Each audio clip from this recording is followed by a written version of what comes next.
Hello friend, तो कैसे हो आप सभी। स्वागत करते हैं आप सभी कई वर्ष जी क्विज में। तो फ्रेंड, आज से बिहार पुलिस कांस्टेबल के लिए एक सेट शुरू किया जा रहा है जिसमें कि डेली आप सभी को 70 क्वेश्चन दिया जाएगा, जो कि पूर्णतः आपके एग्जाम पैटर्न पर आधारित रहने वाला है। जो बिहार पुलिस कांस्टेबल 2023 का एग्जाम पैटर्न न्यू सिलेबस है, उसी सिलेबस पर आधारित सारा प्रश्न आप सभी को कवर करवाया जाएगा। इसमें आपको हिस्ट्री का section, geography, polity, economy, physics, chemistry, bio और विविध, प्लस में बिहार जीके और करंट अफेयर, ये सभी सेक्शन को मेंशन करके ये प्रैक्टिस सेट आप सभी को दिया जाएगा, जिसमें कि डेली 70 क्वेश्चन रहने वाला है। तो चलिए लगाइए आज की इस प्रैक्टिस सेट को, और लास्ट में आप सभी स्कोर भी बताइएगा कितने क्वेश्चन को सॉल्व कर पा रहे हैं। तो चलिए शुरू करते हैं। जो चैनल पे पहली बार आए, चैनल को जरूर सब्सक्राइब करके घंटी को प्रेस कर लीजिएगा। फिर यहाँ पे आप सभी को कंप्लीट तैयारी करवाया जाएगा बिहार पुलिस कांस्टेबल 2023 का। तो चलिए शुरू करते हैं। आइए फर्स्ट क्वेश्चन देखिए। फर्स्ट क्वेश्चन है कि खून को थक्का जमने में सहायक विटामिन है। अगर इन सेट में किसी भी क्वेश्चन का आंसर पता हो तो अपना आंसर आप सभी नीचे कमेंट बॉक्स में बता सकते हैं। चलिए क्वेश्चन नंबर 1 के लिए आप सभी राइट आंसर बताएंगे कि खून को थक्का जमने में सहायक विटामिन जो है वो कौन सा विटामिन है। फ्रेंड, काफी इंपॉर्टेंट क्वेश्चन आपके एग्जाम्स के लिए। तो right answer option number D हो जाएंगे विटामिन के। ध्यान रखिएगा, विटामिन के जो है फ्रेंड, ये क्या है, खून को थक्का जमने में सहायक विटामिन है। इसका रासायनिक नाम क्या है, तो फाइलोक्विनोन इसका रासायनिक नाम है। अगर वही क्वेश्चन आपसे इसे पूछ लिया जाए कि विटामिन डी का रासायनिक नाम क्या है, तो ध्यान रखिएगा कैल्सीफेरॉल विटामिन डी का रासायनिक नाम है। सबसे अच्छा स्रोत क्या है इसका, तो सूर्य का प्रकाश सबसे अच्छा स्रोत होता है, ध्यान रखिएगा।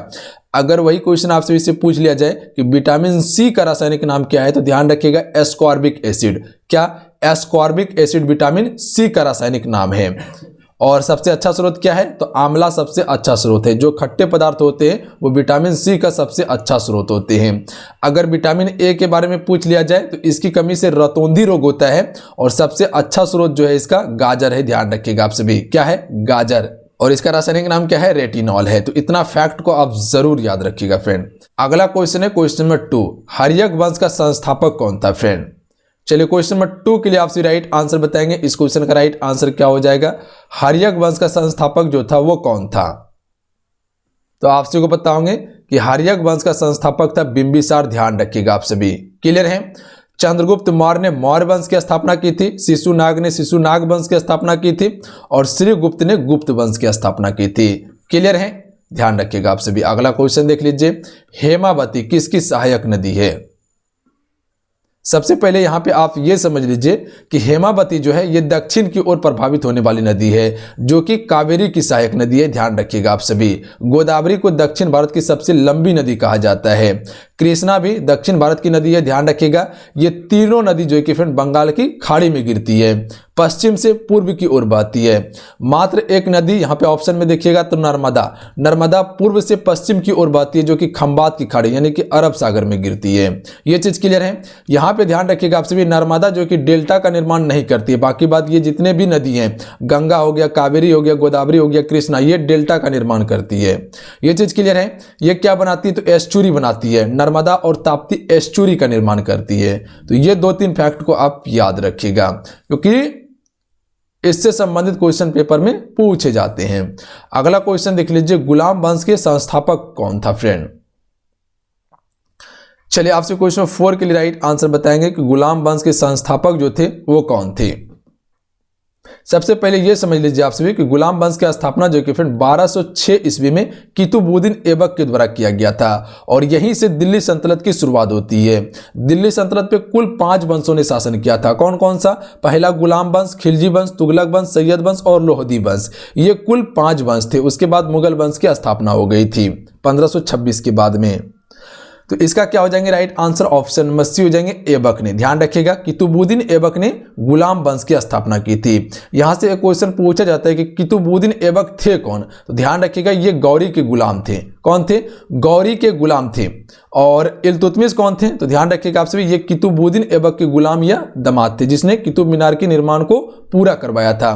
कुतुब मीनार की नींव किसने रखी थी, ऐबक ने। पूरा किसने करवाया था, इल्तुतमिश ने। इतना फैक्ट को जरूर याद रखिएगा। महमूद गजनवी कौन थे, तो इसने भारत में लगातार 17 बार आक्रमण किया था। 1001 से लेके 1025 तक, ध्यान रखिएगा 1001 से लेकर 1025 तक लगातार इसने आक्रमण किया था। और सबसे चर्चित आक्रमण कौन सा था? सोमनाथ का मंदिर का, जो कि 1025 में ही किया गया था। 1025 नहीं 1027 कर लीजिएगा, सबसे अंतिम आक्रमण था जो कि जाठों के विरुद्ध में किया था। ये 1025 में सोमनाथ के मंदिर पर आक्रमण किया और 1027 में जो किया था वो जाठों के विरुद्ध आक्रमण किया था इसने। अगला क्वेश्चन देखिए, क्वेश्चन 5, कालीबंगा किस नदी के तट पर है? आका लगा लीजिएगा यहाँ पे। तो ध्यान रखिएगा आप सभी, ये है घग्गर नदी के तट पर। कालीबंगा किस राज्य में है? तो ये है आपका राजस्थान राज्य में। किस जिले में पड़ता है? तो हनुमानगढ़ जिले में पड़ता है, ध्यान रखिएगा, राजस्थान राज्य में। आप सभी बताइएगा कि लोथल जो है, लोथल बंदरगाह, वो किस राज्य में है और किस नदी के तट पर है? फ्रेंड जितने भी फ्रेंड मेरे साथ जुड़े हुए फ्रेंड, वीडियो को लाइक करके आप सभी शेयर जरूर कर दीजिएगा, क्योंकि आपका एक लाइक में मोटिवेट कराता है। तो लाइक आप सभी जरूर कीजिएगा। और यहाँ आपको कंप्लीट तैयारी करवाया जा रहा है, तो आप सभी चैनल को सब्सक्राइब करके घंटी को प्रेस कर लीजिएगा आप सभी, क्योंकि जो आपका सिलेबस है, जो क्वेश्चन पूछे गए उसी पैटर्न पर सारा क्वेश्चन आपको प्रोवाइड किया जा रहा है। तो अगर आप सभी रिजल्ट बनना चाहते हैं तो कंप्लीट इस मॉक टेस्ट को सॉल्व कीजिए और चैनल को सब्सक्राइब करके घंटी को प्रेस कर लीजिएगा, क्योंकि जो हम आपको दे सकते हैं, जहां तक हमसे सफर सकता है, वो सारा चीज आपको प्रोवाइड किया जाएगा। और आप सभी टेलीग्राम ग्रुप को ज्वाइन कर लीजिएगा। अगला है बौद्ध, प्रथम बौद्ध संहिता कब हुई थी? प्रथम बौद्ध कर लीजिएगा इसको, प्रथम बौद्ध संहिता कब हुई थी? तो यहां से 2-3 फैक्ट को आप याद रखिएगा कि पहला बौद्ध संहिता जो हुआ था फ्रेंड, ये 483 ईसा पूर्व में हुआ था। ईसा पूर्व के बारे में आपको पता होंगे कि उस समय उल्टा चलता था। क्लियर है? 483 ईसा पूर्व में प्रथम बौद्ध संहिता हुआ था। किसके शासनकाल में? तो ये हुआ था अजात शत्रु के शासनकाल में। कहां पे हुआ था? राजगीर में हुआ था, ध्यान रखिएगा आप सभी। अध्यक्ष कौन थे? महाकश्यप इसके अध्यक्ष थे। ये चीज क्लियर है? अगर यही क्वेश्चन आपसे इसे पूछ लिया जाए कि दूसरी बौद्ध सभा संहिता कब हुई थी, तो ध्यान रखिएगा 383 ईसा पूर्व में हुई थी। किसके समय में? तो ये हुआ था आपका कालशोक के समय में। किसके समय में? कालशोक के समय में। कहां पे? वैशाली में। ध्यान रखिएगा। अध्यक्ष कौन थे? सबकामी इसके अध्यक्ष थे। ये दोनों फैक्ट को याद रखिएगा। इसके अलावा जो याद रखना है कि तीसरी बौद्ध सभा संहिता का आयोजन, तो ध्यान रखिएगा तीसरी बौद्ध सभा संहिता का आयोजन 255 ईसा पूर्व में अशोक के समय में हुआ था। किसके समय में? अशोक के समय में हुआ था। अध्यक्ष कौन थे? मोगलीपुत्र तीसरे थे। कहां पे आयोजित किया गया था? तो पाटलिपुत्र में आयोजित किया गया था। अगर वही क्वेश्चन पूछ लिया जाए कि चौथी बौद्ध सभा संहिता किसके समय में हुआ था, तो कनिष्क के समय में हुआ था, जो कि कुषाण वंश का शासक था। कनिष्क के समय में जो कुषाण वंश का शासक था, ईस्वी की प्रथम शताब्दी में हुआ था। फ्रेंड ध्यान रखिएगा आप सभी।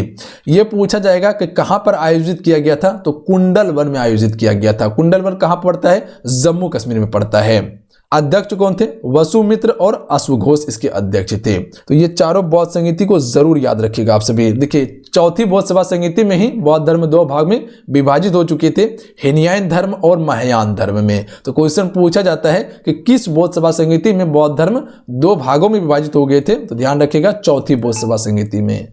देखिए आपको बताना चाहते हैं, देखिए बिहार पुलिस कांस्टेबल 2023 के लिए कोर्सेस लॉन्च कर दिया गया है, जहां आपको कंप्लीट तैयारी करवाया जाएगा। ध्यान रखिएगा ऑल सब्जेक्ट का टॉपिक वाइज क्लासेस आपको दिया जाएगा।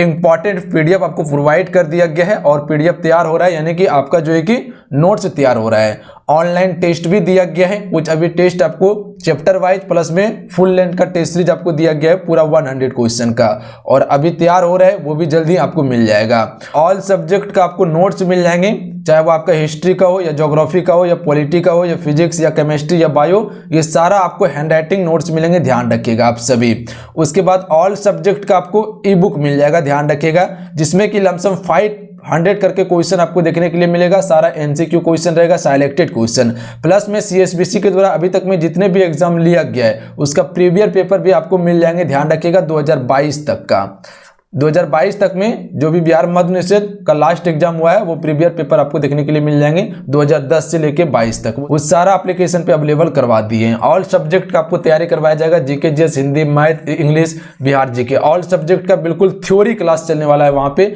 और थ्योरी क्लास दिया जा रहा है आप सभी को। तो जाइए फटाफट आप सभी ज्वाइन कीजिए फ्रेंड। देखिए ज्वाइन कैसे कीजिएगा आप, तो एप्लीकेशन का लिंक डिस्क्रिप्शन में दे दिए, प्लस में प्ले स्टोर पे एप्लीकेशन को जाके डाउनलोड कर सकते हैं, युवा शक्ति जीके क्विज सर्च करके। जो चैनल का नाम है उसी नाम से आपको प्ले स्टोर पे मिल जाएगा एप्लीकेशन, वहां से आप सभी डाउनलोड कर लीजिएगा। वीडियो बना हुआ है, वीडियो का लिंक डिस्क्रिप्शन में दिए हुए हैं, वीडियो को देख लीजिएगा तो कंफर्म हो जाइए कैसे ज्वाइन करना है। कमेंट बॉक्स में भी पिन कर दिया एप्लीकेशन प्लस में वीडियो को, तो देख लीजिएगा आप सभी। अगला क्वेश्चन देखिए, क्वेश्चन नंबर 7, मोहनजोदड़ो की खुदाई उत्खनन किसने करवाया था?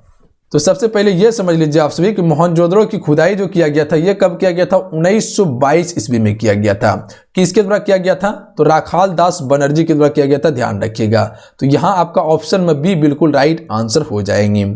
यहां से एक क्वेश्चन आपसे इससे पूछा जाता है कि हड़प्पा सभ्यता की खोज किसने की थी? तो ध्यान रखिएगा दयाराम सोहानी के द्वारा किया गया था और ये 1921 में इसकी खोज हुई थी या उत्खनन किया था। तो ये दोनों फैक्ट को जरूर याद रखिएगा फ्रेंड आप सभी। अगला क्वेश्चन देख लीजिए, टेलीग्राफ का आविष्कार किसने किया? तो मार्कोनी के द्वारा किया गया था, ध्यान रखिएगा आप सभी। ऑप्शन में ए राइट आंसर रहेंगे। न्यूटन चाचा के बारे में आप सभी जानते होंगे कि इसने 3 नियम दिया था गति का। अगला क्वेश्चन देख लीजिए, इंजन की चाल मापने के लिए किस यंत्र का प्रयोग किया जाता है फ्रेंड? तो इंजन की चाल को मापने के लिए हम सभी टेकोमीटर का प्रयोग करते हैं। क्या चीज का? टेकोमीटर का प्रयोग करते हैं, ध्यान रखिएगा बी राइट आंसर हो जाएंगे। लेक्टोमीटर का प्रयोग किसके लिए करते हैं? तो ध्यान रखिएगा दूध की शुद्धता को मापने के लिए हम सभी लेक्टोमीटर का प्रयोग करते हैं। फाइदोमीटर में किसका प्रयोग करते हैं? तो यह प्रयोग किया जाता है समुद्र की गहराई को मापने के लिए। अगला है, सरिस्का अभयारण्य किस राज्य में स्थित है? तो यह है राजस्थान राज्य में, ध्यान रखिएगा आप सभी। Option number D right answer हो जाएंगे। देखिए बाघ अभयारण्य और वन्यजीव अभयारण्य से क्वेश्चन पेपर में पूछा जाता है, तो आप सभी इसे कवर कर लीजिएगा। चलिए आप सभी से क्वेश्चन है और आप सभी क्वेश्चन का आंसर बताएंगे। राजाजी नेशनल पार्क किस राज्य में स्थित है? और एक क्वेश्चन आपके लिए, काजीरंगा राष्ट्रीय उद्यान किस राज्य में है? तो 2 क्वेश्चन आपके लिए, दोनों क्वेश्चन का आंसर आप सभी नीचे कमेंट बॉक्स में बताएंगे। अगला क्वेश्चन देख लीजिए। अगला क्वेश्चन है, सातवाहन वंश के संस्थापक कौन था फ्रेंड? तो देखिए सातवाहन वंश की जो स्थापना की गई थी फ्रेंड, ये किसके द्वारा की गई थी? सिमुक के द्वारा। तो ए राइट आंसर रहेंगे यहाँ पे। अगला क्वेश्चन देख लीजिए, प्रथम बौद्ध संगीति कहाँ पर हुई थी? तो चलिए अभी चारों बौद्ध संगीति के बारे में आपको बताएं। इसके अध्यक्ष कौन थे, कहाँ पर आयोजित की गई थी, किसके समय में हुआ था और कब हुआ था? चलिए आपसे बताएंगे प्रथम बौद्ध संगीति कहाँ पर हुई थी। तो बिल्कुल जो भी ऑप्शन नंबर डी को टिक करे बिल्कुल राइट आंसर हो जाएंगे, राजगीर में हुई थी, ध्यान रखिएगा आप सभी। क्लियर है? यहाँ पे कुंडलवन में चौथी बौद्ध सभा संगीति, पाटलिपुत्र में तीसरी, वैशाली में दूसरी, ध्यान रखिएगा आप सभी। अगला क्वेश्चन देख लीजिए, चौहान वंश का संस्थापक कौन था? चलिए क्वेश्चन नंबर 13 के लिए राइट आंसर आप सभी कीजिएगा। तो right answer option number B हो जाएंगे, वासुदेव के द्वारा चौहान वंश की स्थापना की गई थी फ्रेंड। इंपॉर्टेंट क्वेश्चन रहेंगे आपके एग्जाम्स के लिए। अगला क्वेश्चन देख लीजिए फ्रेंड कि जापान की मुद्रा को किस नाम से जाना जाता है? चलिए बताएंगे आप सभी, जापान की जो मुद्रा है फ्रेंड इसे किस नाम से जाना जाता है? तो इसे हम सभी येन के नाम से जानते हैं, ध्यान रखिएगा आप सभी। ए राइट आंसर रहेंगे। क्लियर है? याद रहेगा आप सभी को। टाका किस देश का मुद्रा है? तो ये बांग्लादेश का मुद्रा है टाका। भारत का क्या है? रुपया है, ध्यान रखिएगा। डॉलर आपका अमेरिका हो गया, सिंगापुर हो गया, आपका ऑस्ट्रेलिया हो गया, यहां पर डॉलर चलता है। अगला क्वेश्चन है कि गोलकुंडा का किला कर लीजिएगा इसको। गोलकुंडा का किला किस राज्य में स्थित है फ्रेंड? तो ये स्थित है तेलंगाना राज्य में, ध्यान रखिएगा आप सभी। किस राज्य में है? तेलंगाना राज्य में, हैदराबाद में स्थित है। बनवाया गया था किसके द्वारा? तो ध्यान रखिएगा कुतुब शाही राजवंश के द्वारा बनवाया गया था, ध्यान रखिएगा आप सभी। अगला क्वेश्चन देखिए, भारत का सबसे लंबा राष्ट्रीय राजमार्ग कौन सा है? चलिए बताएंगे आप सभी को पता भी होंगे कि भारत का सबसे लंबा राष्ट्रीय राजमार्ग कौन सा है, जो कि आपका श्रीनगर से लेकर कन्याकुमारी तक है। तो इसे हम सभी NH-44 के नाम से जानते हैं, ध्यान रखिएगा आप सभी। याद रहेगा, जिसे पता नहीं है तो ध्यान रखिएगा, NH-44 के नाम से इसे जाना जाता है, जो कि सबसे लंबा राष्ट्रीय राजमार्ग है। यहीं पे अगर आप सभी से क्वेश्चन पूछ लिया जाए कि सबसे छोटा कौन सा है, तो सबसे छोटा की बात किया जाए तो NH-966B है, ध्यान रखिएगा आप सभी, यानी कि 966B है, जो कि वेलिंगटन से कोची तक ये राष्ट्रीय राजमार्ग की लंबाई है। अगला क्वेश्चन देख लीजिए, मामा भांजा मंदिर कहां पर स्थित है फ्रेंड? तो यह है बारसूर छत्तीसगढ़ में, ए राइट आंसर है। अगला देख लीजिए, प्लासी का युद्ध कब हुआ था फ्रेंड? यहां पे आप सिर्फ दो युद्ध को याद रखिएगा, एक हो गया प्लासी का युद्ध, एक हो गया बक्सर का युद्ध। चलिए सबसे पहले आप ये बताइए कि प्लासी किस राज्य में पड़ता है। देखिए प्लासी का युद्ध हुआ था 1757 में, ध्यान रखिएगा 1757 में प्लासी का युद्ध हुआ था। उसके बाद 1764 में बक्सर का युद्ध हुआ था। देखिए प्लासी जो पड़ता है आपका पश्चिम बंगाल में पड़ता है और बक्सर आपका कहाँ पे है? बिहार में है, ध्यान रखिएगा। ये दोनों मोस्ट इंपॉर्टेंट युद्ध है जो कई बार क्वेश्चन पूछे गए पेपर में। और ये दोनों युद्ध के बाद क्या हो गया था? अंग्रेजों का पूरी तरह से अधिकार हो गया था भारत पर। ईस्ट इंडिया कंपनी का शासन स्थापित हो चुका था, जड़ मजबूत हो चुका था उसका। अगला क्वेश्चन है, पृथ्वी का विषुवतीय व्यास कितना किलोमीटर है? तो ए राइट आंसर है 12,756 किलोमीटर जो है फ्रेंड, ये क्या है? पृथ्वी का विषुवतीय व्यास है। अगला क्वेश्चन देखिए, प्रथम जैन सम्मेलन कहां पर संपन्न हुआ? तो वहां पे अभी बौद्ध धर्म के बारे में बताए, बौद्ध सम्मेलन के बारे में बताए, अब यह है जैन सम्मेलन। जैन सम्मेलन 2 हुआ था, ध्यान रखिएगा आप सभी। बौद्ध संगीति 4 था पर जैन सम्मेलन 2 हुआ था। तो right answer option number C हो जाएंगे। पाटलिपुत्र में प्रथम जैन संगीति का आयोजन किया गया था, यह संपन्न हुआ था किसके समय में? चंद्रगुप्त मौर्य के समय में। 300 ईसा पूर्व माना जाता है इसका समय, ध्यान रखिएगा आप सभी। तो इसका ऑप्शन में सी राइट आंसर हो जाएंगे। अगला देख लीजिए, काफी इंपॉर्टेंट क्वेश्चन है आपके एग्जाम्स के लिए। कर्क रेखा किस राज्य से होकर नहीं गुजरती है? फ्रेंड ध्यान रखिएगा, क्या पूछा गया यहाँ पे? नहीं गुजरती है। तो यहाँ पे आप सिर्फ फोकस कीजिएगा, हाँ है या नहीं है। एक क्वेश्चन रहता है कि कर्क रेखा किस राज्य से होकर गुजरती है और एक क्वेश्चन रहता है कि किस राज्य से कर्क रेखा नहीं गुजरती है। तो ध्यान रखिएगा आप सभी, ये उड़ीसा राज्य से होकर नहीं गुजरती है फ्रेंड, याद रहेगा आप सभी को। डी राइट आंसर रहेंगे। मध्य प्रदेश, पश्चिम बंगाल और झारखंड से गुजरती है। सबसे पहले ये समझ लीजिए, कर्क रेखा जो है फ्रेंड, कर्क रेखा भारत के 8 राज्यों से होकर गुजरने वाली रेखा है और भारत को 2 भागों में डिवाइड करती है, उत्तर और दक्षिण भारत में। ये चीज क्लियर है। कर्क रेखा जो है फ्रेंड 23.5 डिग्री उत्तरी अक्षांश रेखा है, ध्यान रखिएगा। 23.5 डिग्री उत्तरी अक्षांश रेखा कौन सा है? कर्क रेखा। अगर वही क्वेश्चन पूछ लिया जाए कि 23.5 डिग्री दक्षिण अक्षांश रेखा को किस नाम से जाना जाता है? तो मकर रेखा के नाम से जाना जाता है। तो कर्क रेखा भारत से होकर गुजरती है, जो कि भारत के 8 राज्यों से होकर गुजरती है। कैसे गुजरती है तो ये भी आपको बता ही देते हैं, सारा चीज क्लियर रहेगा आपका। तो ये क्या है? अपना भारत का मैप है, ठीक है। ये क्या आपका भारत का मैप है। बाकी बात मैप हमको नहीं बनाने आता है तो उसके लिए टेंशन आपको नहीं लेना है। तो देख लीजिए, ये जो है आपका भारत के बीचों बीच से होकर गुजरती है, ध्यान रखिएगा आप सभी। पहला आपका राजस्थान, गुजरात, मध्य प्रदेश, छत्तीसगढ़, झारखंड, उसके बाद पश्चिम बंगाल, उसके बाद त्रिपुरा और मिजोरम, कुल 8 राज्यों से होकर गुजरने वाली रेखा है फ्रेंड। तो ध्यान रखिएगा आप सभी। अगला क्वेश्चन देख लीजिए, क्वेश्चन नंबर 22। राष्ट्रकूट वंश का संस्थापक कौन था? तो आप सभी को बताओगे, राष्ट्रकूट वंश का संस्थापक था दंती दुर्ग। ऑप्शन में सी करेक्ट आंसर रहेंगे। अगला क्वेश्चन देख लेते हैं। अगला क्वेश्चन है, द्वितीय बौद्ध संगीति के समय मगध साम्राज्य का शासक कौन था? द्वितीय यहां नहीं, यहां तृतीय कर लीजिए आप सभी, ये तृतीय होगा क्योंकि ऑप्शन उस हिसाब से नहीं दिया हुआ है। द्वितीय बौद्ध सभा संगीति हुआ था कालशोक के शासनकाल में, पर तृतीय बौद्ध सभा संगीति की बात किया जाए तो ये 255 ईसा पूर्व में हुआ था और उस समय मगध का शासक जो था वो अशोक था, क्योंकि मगध पे जो शासन चल रहा था वो मौर्य वंश का शासन चल रहा था। ध्यान रखिएगा, मगध पे किसका शासन चल रहा था? मौर्य वंश का। और मौर्य वंश का जो राजा था वो कौन था? आपका अशोक था, ध्यान रखिएगा। अशोक जो थे वो चंद्रगुप्त के पोते थे। ये चीज क्लियर है आपका। अगला क्वेश्चन देख लीजिए। अगला क्वेश्चन है, द्वितीय जैन संगीति कहां संपन्न हुआ था? तो ये हुआ था वल्लभी में, ध्यान रखिएगा, जो कि गुजरात में पड़ता है। अगला क्वेश्चन देखिए, उस्ताद जाकिर हुसैन का संबंध जो है कि फ्रेंड वो किससे है? चलिए बताएंगे। उस्ताद जाकिर हुसैन का संबंध जो है फ्रेंड ये किससे है? तो इसका संबंध है तावला से। उस्ताद जाकिर हुसैन तावला बजाते हैं, ध्यान रखिएगा आप सभी।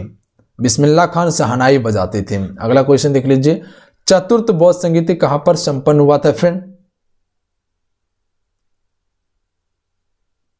देखिए, क्वेश्चन का लेवल समय के साथ बढ़ाते चलेंगे हम सभी, इसीलिए आपको टेंशन नहीं लेना है, क्योंकि 0 से शुरू कीजिएगा तभी हीरो बन पाइएगा आप सभी। और पहले हीरो से शुरू कीजिएगा तो जीरो बनने में देर नहीं लगेगा आपको। तो ए राइट आंसर है। कुंडल वन में किया गया था चौथी बौद्ध सभा समिति। आपको क्या बताए थे, ये हुआ था कनिष्क के शासनकाल में, ईस्वी की प्रथम शताब्दी में। और इसी बौद्ध सभा समिति में बौद्ध धर्म दो भाग में विभाजित हो चुकी थी, हीनयान और महायान धर्म में। अगला क्वेश्चन है, द्वितीय बौद्ध समिति के समय मगध का शासक कौन था? तो यहां देख लीजिए, ये है द्वितीय बौद्ध समिति जो कि कालशोक था। अगला है, ध्वनि की इकाई क्या है फ्रेंड? ध्वनि को हम सभी डेसिबल से मापते हैं। ए राइट आंसर रहेंगे, आप सभी को पता भी होंगे। मालगुडी डेज के लेखक कौन है? तो इसके लेखक है आर के नारायण। याद रखिएगा आप सभी, आर के नारायण है इसके लेखक। अगला क्वेश्चन देखिए, सबसे प्राचीन वैद्य कौन सा है? चलिए क्वेश्चन नंबर 30 के लिए राइट आंसर बताएंगे। सबसे प्राचीन वैद्य जो है फ्रेंड वो कौन सा है? तो आप सभी को पता होंगे कि सबसे प्राचीन वैद्य है ऋग वैद्य। ध्यान रखिएगा, यहां सबसे पहले आप सभी समझ लीजिए कि वैद्य जो है फ्रेंड इसकी संख्या कितना है? तो कुल 4 वैद्य है। कौन कौन सा? ऋग वैद्य, यजु वैद्य, साम वैद्य, अथर्व वैद्य है। ध्यान रखिएगा, सबसे प्राचीन वैद्य की बात किया जाए तो ऋग वैद्य हो जाएंगे, और सबसे अंतिम वैद्य कौन सा है? अथर्व वैद्य। इसे भूत पितास जादू टोना का भी वैद्य कहा जाता है। यह चीज क्लियर है आप सभी का? सबसे अंतिम वैद्य अथर्व वैद्य। अगला क्वेश्चन देख लीजिए, राष्ट्रकूट वंश की राजधानी कहां थी फ्रेंड? तो इसकी राजधानी थी मानिकखेट। ऑप्शन में बी राइट आंसर रहेंगे। अगला क्वेश्चन देखिए, मेट्टूर बांध किस नदी पर अवस्थित है? मेट्टूर बांध जो है फ्रेंड ये किस नदी पर अवस्थित है? तो हम सभी कह सकते हैं ये कावेरी नदी पर अवस्थित है। ध्यान रखिएगा आप सभी, ऑप्शन में बी राइट आंसर हो जाएंगे। यमुना किसकी सहायक नदी है? तो गंगा की सहायक नदी है। अगला है, भारत का राष्ट्रीय फूल क्या है? बिल्कुल इजी सिंपल, कमल। आप सभी को पता भी होंगे, बिल्कुल इजी क्वेश्चन था, इसमें कहीं कोई शक नहीं था। अगला क्वेश्चन है, भारत में द्वितीय वर्ष किस तिथि से प्रारंभ होती है? भारत में द्वितीय वर्ष जो है फिर वो किस तिथि से प्रारंभ होती है? 1 अप्रैल से होती है। ध्यान रखिएगा आप सभी। अगला है, सहारा मरुस्थल कहां पर स्थित है? आप बताइएगा हमको, सबसे पहले ये क्वेश्चन बताइए कि एशिया का सबसे बड़ा मरुस्थल कौन सा है? एशिया का सबसे बड़ा मरुस्थल कौन सा है? सहारा तो विश्व का सबसे बड़ा मरुस्थल है, पर एशिया का पूछ रहे हैं आप सभी से। इसका आंसर हो जाएगा सी, उत्तरी अफ्रीका। ध्यान रखिएगा, उत्तरी अफ्रीका में है सहारा मरुस्थल जो कि सबसे बड़ा मरुस्थल है। और एशिया का सबसे बड़ा मरुस्थल है थार। ये कहां पे है? भारत और पाकिस्तान के बीच पड़ता है थार। अगला है, ऋग्वेद में पुरंदर शब्द का प्रयोग किसके लिए हुआ है? तो देखिए, ऋग्वेद में पुरंदर शब्द का जो प्रयोग किया गया है ये किया गया है इंद्र के लिए। किसके लिए किया गया है फ्रेंड? इंद्र के लिए किया गया है। बी राइट आंसर रहेंगे। अगला है, कालाहारी रेगिस्तान कहां पर स्थित है? तो कालाहारी रेगिस्तान है दक्षिण पश्चिम अफ्रीका में। तो ए राइट आंसर रहेंगे आप सभी का। अगला क्वेश्चन देख लीजिए, गोरसप्पा जलप्रपात किस नदी पर है फ्रेंड? इसे महात्मा गांधी जलप्रपात के नाम से भी जाना जाता है। यह है कर्नाटक राज्य में। किस राज्य में है? कर्नाटक राज्य में है। यह शरावती नदी पर स्थित है। ध्यान रखिएगा आप सभी। अगला है, भारतीय आत्मा के नाम से किसे जाना जाता है? भारतीय आत्मा के नाम से जो कि फ्रेंड ये किसे जाना जाता है? इंपॉर्टेंट क्वेश्चन आपके एग्जाम्स के लिए। सी राइट आंसर रहेंगे, माखनलाल चतुर्वेदी को जाना जाता है भारतीय आत्मा के नाम से। अगला है, कोलंबा पॉइंट कहां पर स्थित है? चलिए बताएंगे। क्वेश्चन नंबर 40 के लिए राइट आंसर क्या होगा? कोलंबा पॉइंट कहां पर स्थित है? तो यह स्थित है मुंबई में। बी राइट आंसर है। अगला क्वेश्चन देखिए, मुसोलिन कहां का निवासी था फ्रेंड? तो ये इटली का निवासी था। कहां का निवासी था? इटली का। अगला क्वेश्चन देख लीजिए, हीरा का सबसे बड़ा उत्पादक राज्य कौन सा है? तो आप सभी को पता होंगे कि पन्ना का खान सबसे प्रसिद्ध हीरा के उत्पादन के लिए जो मध्य प्रदेश है। तो इसका बी राइट आंसर हो जाएंगे। सोना का सबसे बड़ा उत्पादक राज्य आपका कर्नाटक हो जाएंगे। ध्यान रखिएगा आप सभी। तो ये दोनों फैक्ट को जरूर याद रखिएगा। अगला क्वेश्चन देख लीजिए, सोना का सबसे बड़ा उत्पादक क्या बताएं अभी आपको? जो क्वेश्चन आने वाला है उससे पहले आपको इसका आंसर बता चुके हैं, कर्नाटक। क्वेश्चन को देखते ही क्वेश्चन का आंसर आपके माइंड में तुरंत क्लिक करना चाहिए। अगला है, अक्षर दोहा शब्द का संबंध किससे है? तो यह संबंधित है शिक्षा से। ध्यान रखिएगा आप सभी। अक्षर दोहा शब्द का संबंध शिक्षा से है। अगला देख लीजिए क्वेश्चन नंबर 45, ग्रीन हाउस प्रभाव के लिए सबसे ज्यादा उत्तरदायित्व गैस कौन सा है? ग्रीन हाउस गैस प्रभाव के लिए सबसे ज्यादा उत्तरदायित्व गैस जो है फ्रेंड वो कौन सा है? कार्बन डाइऑक्साइड है, ध्यान रखिएगा।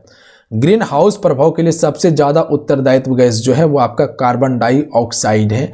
ऑप्शन में बी करेक्ट आंसर रहेंगे। अगला है भूपर्पटी पर ऑक्सीजन की मात्रा कितनी है? तो देखिए भूपर्पटी की अगर बात किया जाए तो ऑक्सीजन की मात्रा 86.80% तक है। अगर लमसम कहिए तो 87% आप कह सकते हैं। 86 से लेके 87% के बीच में आप सभी ये कह सकते हैं भूपर्पटी में ऑक्सीजन की मात्रा है। वायुमंडल में अगर बात किया जाए तो नाइट्रोजन सबसे अधिक है 78%, ऑक्सीजन 21% है वायुमंडल में। पर यहाँ भूपर्पटी की बात किया जाए तो 86.80% कह सकते हैं। 86 से लेके जो कि फ्रेंड 87 तक इसके बीच में है। अगला क्वेश्चन देखिए, फ्रांस का राष्ट्रीय फूल क्या है? तो फ्रांस का राष्ट्रीय फूल है लिली। ऑप्शन में ए राइट आंसर रहेंगे। अगला है चांदी का सबसे बड़ा उत्पादक राज्य कौन सा है? 3 हो गए। हीरा का मध्य प्रदेश जो कि पन्ना का खान प्रसिद्ध है, सोना का कर्नाटक और चांदी का सबसे बड़ा उत्पादक राज्य है राजस्थान। ध्यान रखिएगा आप सभी। सी राइट आंसर रहेंगे। अगला क्वेश्चन देख लीजिए, मैग्मा किस रूप में पृथ्वी से बाहर आता है? तो राइट आंसर ऑप्शन में सी हो जाएंगे, पिघले द्रव के रूप में जो कि फ्रेंड मैग्मा पृथ्वी से बाहर आता है। क्लियर है। अगला है थोरियम का सबसे बड़ा भंडार कहां पर स्थित है?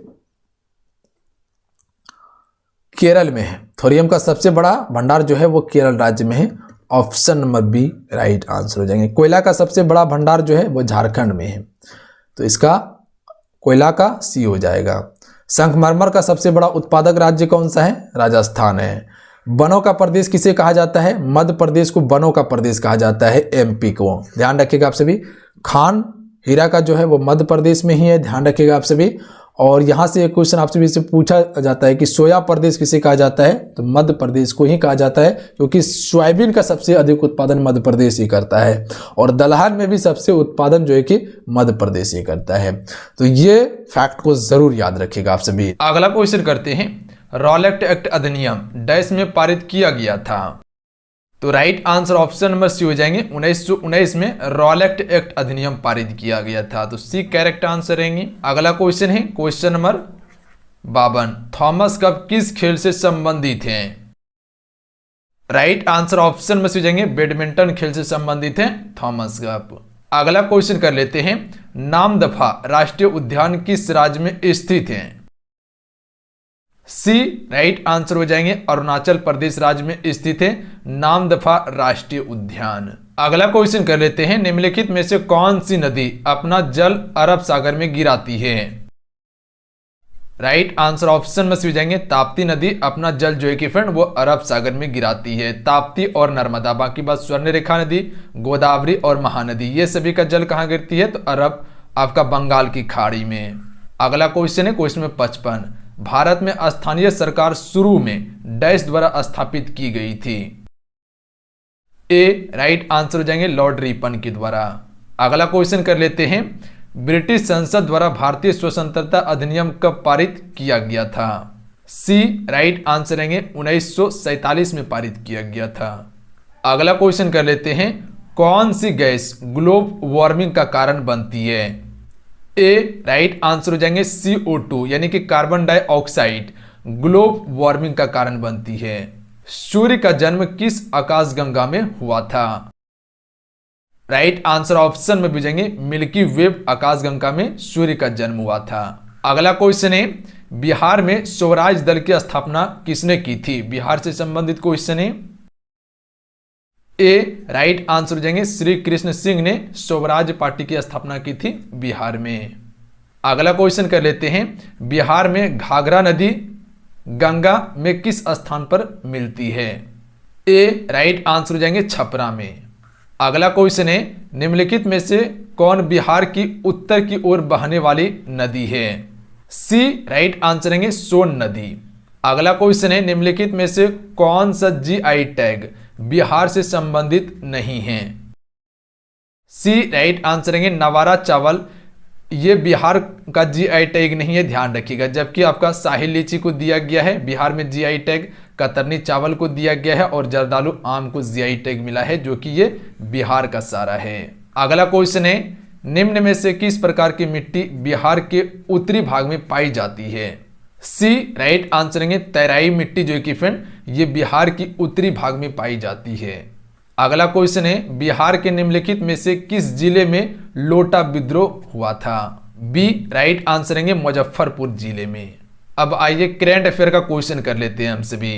क्वेश्चन है, 22 फरवरी 2023 को 3 दिवसीय बाजरा महोत्सव कहां शुरू हुआ? तो ये महोत्सव जो शुरू किया गया है फ्रेंड, ये मुंबई में शुरू किया गया है। ऑप्शन में डी राइट आंसर है। अगला क्वेश्चन है, 1 मार्च 2023 को भ्रष्टाचार रोधी कार्य समूह की G20 बैठक कहां शुरू हुई? सी राइट आंसर है गुरुग्राम में शुरू हुई है। अगला क्वेश्चन है, गृह मंत्रालय ने 17 फरवरी 2023 को किसे आतंकवादी घोषित किया है? डी राइट आंसर है हरविंदर सिंह सिंधु को आतंकवादी घोषित किया है गृह मंत्रालय ने। अगला क्वेश्चन है, 21 से 23 फरवरी 2023 तक कहां 18वीं विश्व सुरक्षा कांग्रेस का आयोजन किया जा रहा है? राइट आंसर ऑप्शन में जाएंगे जयपुर में किया जा रहा है। अगला क्वेश्चन है, क्वेश्चन नंबर 69, पहला मेघालय अंतर्राष्ट्रीय फिल्म महोत्सव 14 मार्च 2023 को निम्नलिखित में से किस स्थान पर शुरू हुआ? यह हुआ था शिलोंग में। ऑप्शन में सी राइट आंसर है, ध्यान रखिएगा आप सभी। अगला क्वेश्चन कर लेते हैं, एशियाई शतरंज महासंघ द्वारा प्लेयर ऑफ द ईयर पुरस्कार से किसे सम्मानित किया है? बी राइट आंसर है डी गुकेश को सम्मानित किया गया है। याद रखिएगा आप सभी, डी करेक्ट आंसर है। तो चलिए आज कितना ही, आज की सेट को हम सभी यहीं कंप्लीट करते हैं। आज का ये सेट कैसा लगा आप सभी को नीचे कमेंट करके जरूर बताइएगा, और इसमें क्या चीज ऐड करना है वो भी जरूर बताइएगा। कल इसका दूसरा सेट आ जाएगा, आप सभी इंतजार कीजिए। बिल्कुल आपके न्यू एग्जाम पैटर्न पर यह सेट को तैयार किया गया था, जिसमें कि आपको जीके का पोर्शन प्लस साइंस का पोर्शन यानी कि जीएस का पोर्शन, आपका बिहार जीके, विविध का सेक्शन और करंट अफेयर, इस सभी को मेंशन करके 70 क्वेश्चन आप सभी को दिया गया था। तो आपसे उम्मीद है कि इसको बेहतर तरीके से कवर कर पाए होंगे। तो चलिए मिलते हैं। जय हिंद, वंदे मातरम। ध्यान रखिएगा, पढ़ाई करते रहिएगा। इसका पीडीएफ आप सभी जाके टेलीग्राम से डाउनलोड कर लीजिएगा। टेलीग्राम का नाम युवा शक्ति बिहार है। टेलीग्राम को पहले प्ले स्टोर से जाके डाउनलोड कर लीजिएगा, उसके बाद युवा शक्ति बिहार सर्च करके ज्वाइन कर सकते हैं, अन्यथा लिंक से भी ज्वाइन कर सकते हैं। लिंक डिस्क्रिप्शन में प्रोवाइड कर दिए हैं। इसके अलावा फ्रेंड आप सभी बिहार पुलिस के लिए स्पेशल कोर्स को ज्वाइन कर सकते हैं, जो एप्लीकेशन पे आप सभी को क्लास कवर करवाया जा रहा है। बिल्कुल टू द पॉइंट, जो आपका न्यू सिलेबस है उसी सिलेबस के आधार पर आप सभी को तैयारी करवाया जा रहा है। तो जो भी ज्वाइन करना चाहते हैं जाइए, मिनिमम फी में कंप्लीट आप सभी तैयारी कर सकते हैं बिहार पुलिस का 2023 में। तो ज्वाइन कैसे करना है, वीडियो बना हुआ है, वीडियो को देख लीजिएगा। लिंक डिस्क्रिप्शन में प्लस में कमेंट बॉक्स में पिन किया हुआ है, अन्यथा डायरेक्ट एप्लीकेशन को डाउनलोड कर लीजिएगा युवा शक्ति जीके क्विज सर्च करके। एप्लीकेशन का भी लिंक डिस्क्रिप्शन में आप सभी को मिल जाएगा। तो मिलते हैं। जय हिंद, वंदे मातरम। आज की इस वीडियो को लाइक करके आप सभी अपने दोस्तों में शेयर जरूर कीजिएगा।